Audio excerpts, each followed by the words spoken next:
In 1992, the Toronto Blue Jays made history by becoming the first, and to date only, team from outside of the United States to win the MLB World Series. The following year, the team would repeat as champions with a dramatic home run by team legend Joe Carter.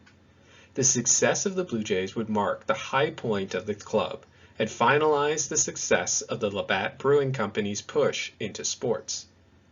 Labatt's active participation in sports, with their ownership of the Blue Jays being their largest investment, was part of a strategy to grow the company's brand and profits dating back to the 1960s.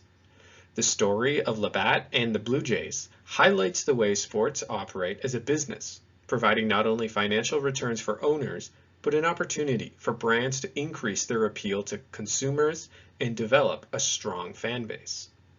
In this talk, the history of Labatt's Brewing and the Toronto Blue Jays baseball team will be explored, highlighting the ways companies have succeeded in growing sports, but also showing the commercialization of sports in the second half of the 20th century. Let us start by looking at the history of Labatt's and their relationship to sports, and baseball more specifically, before examining why they wanted to own an MLB team. Labatt's was founded in 1847 in the city of London, Ontario, a 2-hour car drive west of Toronto. The brewery was founded by John Kinder Labatt, and members of the Labatt family ran the brewery into the 1950s. Labatt's quickly became one of the largest breweries in Ontario, with their main rivals being local London brewery Carling, the Toronto brewery O'Keefe. These two would merge to form Carling O'Keefe, and Montreal's brewer Molson. Labatt secured their position due to strong involvement in their local community of southwestern Ontario and their innovations in transporting beer across the country. Labatt's was able to survive the doom of Prohibition in Ontario and decline of the Depression and Second World War to emerge as one of the largest brewers in Canada. In 1945, the company went public and sold shares to great success. The profits from the listing allowed the company to expand outside of Ontario and into the West, where it quickly became the most popular brand in Western Canada. The company worked throughout the next several decades to diversify their portfolio, expand into the Maritime provinces, and into the U.S. One key partnership they developed was with the American brewer Anheuser-Busch, the brewers of Budweiser, to brew and sell their products in Canada. By 1970, Labatt accounted for roughly 40% of all beer sales in Canada and were part of the big three brewers of Carling O'Keefe and Molson's that dominated Canadian brewing. Labatt's interest in sports was driven particularly by the need to advertise their products. The close relationship between beer and sports was something the company knew all about long before they took an interest in owning a professional baseball team. In the 19th century, Labatt's had sponsored and encouraged sports teams in the communities they were based and for their employees. Baseball was one of the most popular sports for brewers to participate in, as Labatt's rival, Sleeman's in Guelph, Ontario, helped sponsor baseball in Canada and was one of the founders of the International Association in 1877 to try and challenge the National League for control of professional baseball. The local baseball diamond in London was opened in 1877 and called Tecumseh Park, and was located across the river from Labatt's brewery. In 1936, Labatt's bought the park and donated it to the city with the conditions that it remain a public park and baseball diamond forever, and that the name was changed to Labatt Memorial Park. The stadium remains in use in London, still bearing the Labatt name, and is the oldest continually used ballpark in the world. Outside of baseball, Labatt's became very closely associated with Canadian football, particularly in Winnipeg, Manitoba. Labatt's was very popular in the city, and in 1951 they released a new Pilsner beer that featured a blue label. The Winnipeg football team, called the Blue Bombers, saw the beer as representing them, and fans took to nicknaming it Blue due to the color and support for their team.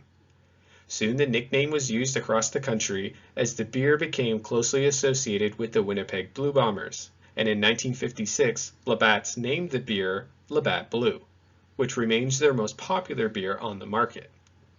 While Labatt's had a long history of close association with sports, most of it was made by fans rather than by the company itself. This would change in the 1960s.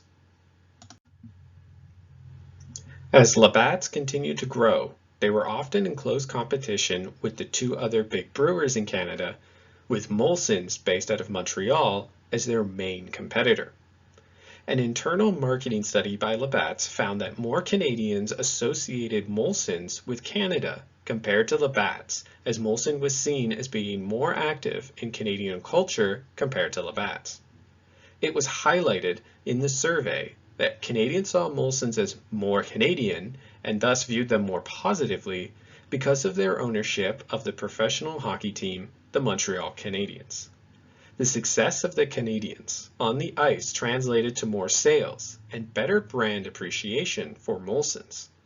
The president of Labatt's, Peter Widrington, seeking to reap similar benefits, began to increase their own participation in sporting events. Like other beer brands, Labatt's easiest way into sports was through sponsorships. They pursued this vigorously, providing sponsorship to Formula One racing in the Canadian Grand Prix, supporting the 1972 Soviet Canada Summit Series of hockey, and becoming the title sponsor for the Brier Curling National Championship. Labatt's would help grow these sports to make them both nationally and internationally recognized, helping to increase customer awareness of the company. The big push, though, was the desire to replicate Molson's and own a sports team. Labatt's first move was not into baseball, but hockey, the most Canadian of sports. Seeking to compete with Molson's, Labatt's began looking into purchasing the Oakland Seals, a struggling franchise in California, in 1968. Labatt's made it clear that in their negotiations with the NHL that when they bought the team, they were going to move it to Canada, specifically Vancouver. A deal was finalized for the purchase of the team by the Burrard Hockey Club, which Labatt's was a minority stakeholder, in 1969, but the deal was squashed by the NHL, who wanted to keep the team in the US to help grow the sport in America. With the NHL uninterested in allowing Labatt's to purchase a team to move to Canada, Labatt's began looking at other sports. It was at this point that they took an interest in baseball. In the same year the NHL squashed Labatt's efforts to purchase a team, professional baseball arrived in Canada with the Montreal Expos beginning play in the spring of 1969. Montreal was awarded an expansion franchise in 1968 by the National League to help expand the game outside of the traditional baseball realms. Montreal had a long history of baseball, as the Montreal Royals had served as the Brooklyn Dodgers farm team until 1960, when the Dodgers moved to Los Angeles and the Royals moved west. Seeking to compensate the city for their work, the Dodgers supported Montreal's bid for a franchise. One of the major backers of the Expos was Seagram's, a Montreal distillery that was a rival to Labatt's in alcohol beverages. Seeing Seagram's success in baseball led Labatt's to consider it as a possible alternative. Also looking at the arrival of baseball to Montreal with envy was the city of Toronto. The two cities were in an informal rivalry to be the most important city in Canada. Toronto had grown rapidly after the Second World War, becoming a major hub for Canadian finance and industry. Seeking to also increase the city's cultural power, civic leaders wanted to bring more professional sports to the city to boost its prestige. Baseball also had a long history in the city, as Toronto had a professional team playing since the 1890s in the Toronto Maple Leafs. The hockey team of greater fame is said to have taken their name from the baseball team, as they were very successful. Seeing their rival of Montreal granted a team led the city to explore the viability of an MLB team in the city. Reports showed that Toronto was larger than 22 cities in North America with an MLB team already, and that with a large and growing metropolitan area, the city could draw on a large fan base. The city began its push for an MLB team when they reconfigured Exhibition Stadium into a ballpark in 1974. Seeing an opportunity in Toronto, Labatt's gained the support of local politicians and civic figures to pursue the purchase of a baseball team. Led by their president Widrington, Labatt's roped in the support of Howard Webster, a Montreal businessman who ran one of Canada's largest newspapers, the Globe and Mail, and had been part of the ownership group for the Montreal Expos. With Webster providing an experienced hand, Labatt's had their bankers, the Canadian Imperial Bank of Commerce, CIBC, provide the last bit of investment to purchase a team. Labatt's began turning to its brewing connections in the U.S. and contacted the National Brewing Company in 1975 to purchase the Baltimore Orioles. While the National Brewing Company were interested in selling to Labatt, rumors of an MLB veto to the move scuppered the deal as neither side, particularly Labatt's, wanted to go through with the work, all with it only to end in failure. That summer, a new team caught Labatt's eye in the San Francisco Giants. Horace Stoneham, the owner of the Giants, was in growing financial hardships due to declining attendance, crosstown rivals in the Oakland Athletics, and the economic crisis of the 1970s. Unwilling to keep going, Stoneham chose to put the team up on the market. Labatt's and their partners put in a significant bid and were favorites to buy the team. The league was also not against the move of the Giants, as the franchise had already traveled from New York to San Francisco. However, in 1976, the mayor of San Francisco managed to rally a group of local businessmen to put a bid forward to keep the team in the city. When a U.S. federal judge ruled against the movement of the team out of the U.S., Stoneham sold the Giants to the local bid.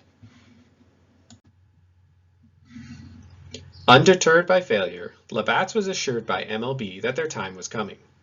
The American League had decided to expand in 1976 to Seattle to settle a dispute with the city after they had relocated their original team in 1970. Seeking to balance the league with another expansion team in the East, they voted to give a franchise to Toronto, with Labatt's group serving as the owners. They purchased the new franchise a month after the sale of the Giants fell through in March 1976.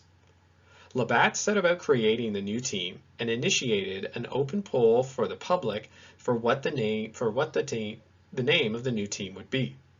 From over 30,000 entries, the directors at Labatt's chose Blue Jays for the name. Dr. William Mills was selected from those who suggested the name as the grand winner of the contest, explaining that he chose the name as blue was the traditional color for Toronto sports teams, and the use of birds was a common theme for MLB teams. Behind the scenes, Labatt's had approved of the Blue Jays name to create an association between the team and their most popular beer, Labatt Blue.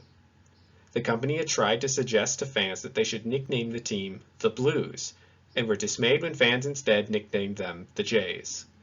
Nevertheless, Labatt's enjoyed significant advantages owning the team. Merchandise, advertising, and sales of Labatt's beer increased as promotions with Blue Jays logos and other specialty items saw Labatt's profit from the new team. Success on the field with a pennant run in 1985 and a competitive team helped increase Labatt's standing in Canadian consumer consciousness. The growth of players paid dividends for the team by the end of the 1980s as they came to represent a core group with loyalties to the Blue Jays who had developed them and turned them into stars. As fan favorites, Labatt's exploited their popularity for their profits. Even though the Blue Jays' early years had been struggles, the franchise had increased in value by over 400% by the end of the 1980s, a huge success for Labatt's. Yet the ownership of the team was not without problems. Labatt's found that strict liquor laws in Ontario made it impossible to sell beer in the first 5 seasons. Ontario Premier Bill Davis was unwilling to change the law or make an exemption for the Blue Jays in 1977 due to support for the law banning the consumption of alcohol in public spaces. Chants of "We want beer" rained down on Davis on opening day. Rival politicians used the issue to garner support from working-class voters and Labatt supported the Ontario Liberal and New Democratic parties in their support for changing the law. It was not until the final day, before summer recess in 1982, that the law was changed. The lack of beer sales for the first 5 years hurt Labatt's profit, as well as the poor teams during these seasons. Accountants for the company noted that the Blue Jays were a money-losing operation and were not supportive of continued ownership. Peter Widrington continued to resist pushes to divest the team, arguing that the Blue Jays gave more to Labatt's than just ticket sales. By the end of the 80s, his outlook proved accurate, as Labatt's was seen in consumer surveys as being very Canadian and viewed very positively. As the Blue Jays grew in popularity and success, Labatt's had a problem with their stadium. Exhibition Stadium was not originally designed for baseball and was built originally to house Canadian football and horse racing. This caused it to have seats too far away from play, while its location next to Lake Ontario created significant problems with weather and seagulls. In 1983, the Government of Ontario began looking into building a new domed stadium in the city to serve as a multi-purpose venue for sports, concerts, and other events. While initially looking at Exhibition Stadium, it was decided that to build on that spot was too difficult, and new locations were scouted. Choosing to keep the new stadium close to the downtown core, the Canadian National Railway was convinced to donate land next to the newly constructed CN Tower for the stadium. Funding for the stadium was through a combination of government and private investment, of which Labatt's was a major contributor by giving their own money as well as money from the Blue Jays organization for the stadium. Built between 1986 and 1989, the new domed stadium was opened in June 1989, and the Blue Jays moved in, becoming the primary tenants. The stadium was a first in the world, as it had a retractable roof, leading to its name, Skydome. The move into the Skydome partnered with increased interest in the Blue Jays as the team began putting together serious contenders for the World Series. They won the AL East in 1989, finished second in 1990, and then won it again in 1991. Labatt's control over the team was cemented in 1991 with the death of their partner, Harold Webster. The company bought his portion of the team from his estate, giving Labatt's a 90% interest in the Blue Jays. Labatt's invested in the team not only through the new stadium, but in acquiring new players. The team went out each year to improve the core group of players and increase their chances of winning. They picked up future Hall of Famers and fan favorites such as Joe Carter, Roberto Alomar, Devin White, and Dave Winfield. In 1992, the team again won the AL East and went to the World Series for the first time in franchise history. The Blue Jays pulled out a victory over the Atlanta Braves, winning the series 4-2 in Atlanta. The next year, the Blue Jays repeated, winning the World Series against the Philadelphia Phillies, again 4-2. The winning home run by Joe Carter was made in Toronto and has become part of Blue Jays and Toronto sports lore as one of the most iconic moments in Canadian sports history. The Blue Jays were one of the most popular sports teams in baseball and Canada during these years. Attendance at games was high, and the team made huge amounts of money off sponsorships and merchandising. Labatt's investment was paying off as they saw a huge popularity and success. Outside of baseball, Labatt's was undergoing a struggle as the company was experiencing growing hardships. The diversification of Labatt's outside of beer was larger than just baseball and sports sponsorships. They had invested in entertainment, concerts, food and beverage, and real estate throughout the 1970s and 1980s. By the early 1990s, the company had grown in such diverse ways that it was becoming hard to keep all of the parts working together. Labatt's had overstretched themselves, resulting in many of their key brands and products to underperform. In the beer market, Labatt's were overextended in having breweries across the country that damaged their ability to maximize profits. As Canadian liquor laws were relaxed and provincial tariffs on the importation of alcohol were reduced, Labatt's found itself with too many breweries. Added to this were attempts by Labatt to expand into new markets of Britain, Europe, and Mexico. These ventures outside of Canada were met with difficulties as the company failed to make a profit and were forced to backtrack with serious losses. Meanwhile, the Blue Jays ran into problems in 1994 as the team struggled early and the arrival of the players' strike ended the season. Fan anger and a loss of interest in baseball in the following years saw attendance decline, with Toronto and Montreal affected more than other teams.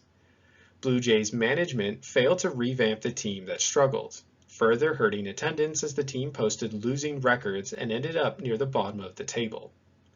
Adding to these problems was the financial struggles of the Skydome. The stadium was owned and run by the Crown Corporation of the Stadium Corporation of Ontario, called Stadco, and was failing to turn a profit, making it a political scandal. Even before the World Series wins, the Ontario government was under fire for the heavy debts the Stadco held. In 1993, the Skydome had a debt of $400 million. As the stadium became a political crisis, the government of Premier Bob Rae paid off the stadium's debts in 1994 and sold it for $151 million to a private group to clean their hands of the mess. Labatt was one of the principal corporations in the new ownership group, with 49% of the Skydome under their control. The problems of the stadium losing money and the declining popularity of the Blue Jays began to hurt Labatt's bottom line. The problems at the company opened them up to takeover. The relationship between Labatt and the Blue Jays forever changed in 1995 when Labatt was bought by the Belgian brewing company of Interbrew.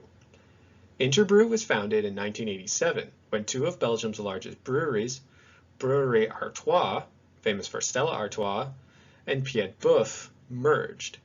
They expanded quickly, becoming one of Europe's largest brewers. The end of the Cold War saw them purchase breweries in former Eastern Bloc nations to help expand their reach. They also began moving into China as the Chinese economy opened, allowing them to become one of the first Western breweries in the country. Seeking to expand into North America, Interbrew realized that exporting their beer would be too difficult, as there were already well-established brands there. They began looking to purchase a brewery in North America that would give them a way to access the market. The growing financial struggles and dysfunction in Labatt left them open for takeover. In 1995, Interbrew moved in and bought the company out, ending Labatt's independence as a Canadian brewer.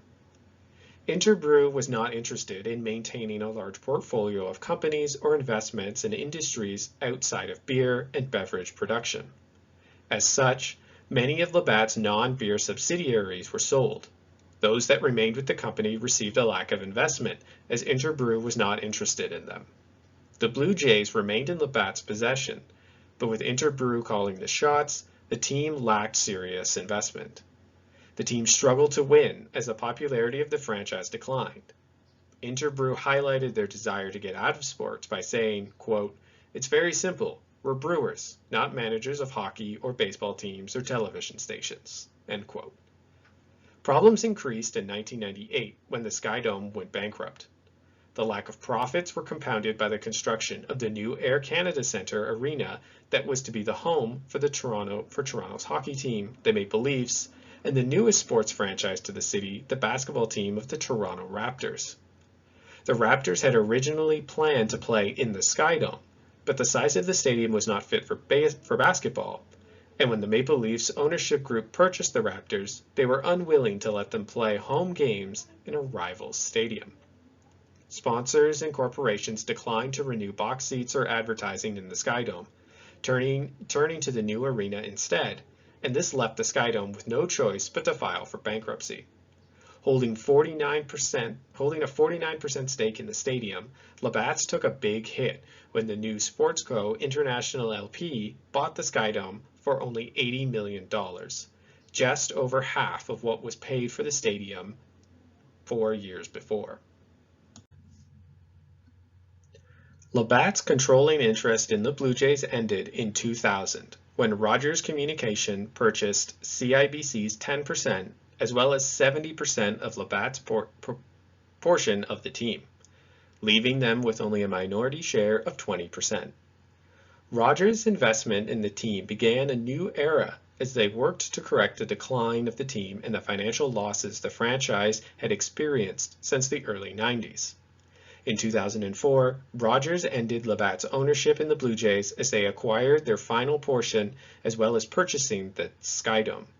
The next year, the stadium's name was changed to Rogers Center. Labatt's connection with the Blue Jays would finally come to an end when their parent company, InBev, which had changed in 2004 when Interbrew merged with Brazilian brewing company Ambev, purchased the massive American brewer Anheuser-Busch. Thanks to InBev's ownership of Labatt's, they had begun a friendly relationship with Anheuser-Busch that led to their purchase of the Americans in 2008. With Budweiser being the major beer sponsor of MLB since 1980, it made sense for the new company named Anheuser-Busch InBev to unify beer sponsorships across the MLB and sell Budweiser instead of Labatt's at Blue Jays games. No longer able to compete independently, Labatt's has been forced to the sidelines by their parent company that seeks to promote their better-selling brands globally.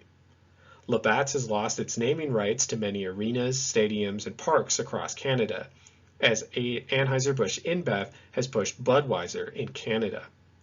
Even in Labatt's hometown of London, Budweiser has taken over, as the John Labatt Centre, the main arena in the city, has been renamed Budweiser Gardens. Even more, the Labatt's Brewery in London no longer brews Labatt's beer, instead serving as the main brewery for Budweiser in Canada. Baseball fans at Toronto Blue Jays games today will no longer see any clear evidence of the role Labatt's played in founding the franchise. Labatt's is not for sale at the stadium, and no advertising for the company can be seen. Only in historic photos and images in the stadium can fans see a hint of Labatt's important contribution to the franchise. While Budweiser is the main beer served at the ballpark, fans can still get something of Labatt's at Blue Jays games, as the brewery Mill Street, a popular microbrewery from Toronto, was bought by Labatt's in 2015. The decline of Labatt's in Canadian sports seen through the Toronto Blue Jays highlights the way globalization of both sports and corporations have proceeded in the last several decades. Where teams were supported by local companies seeking to improve their standing in the community and their nation, they are now sponsored by large multinational conglomerates with few to no ties or history to the community. They highlight the way sports is as much a business as it is a form of entertainment, cultural expression, or a community bonding experience.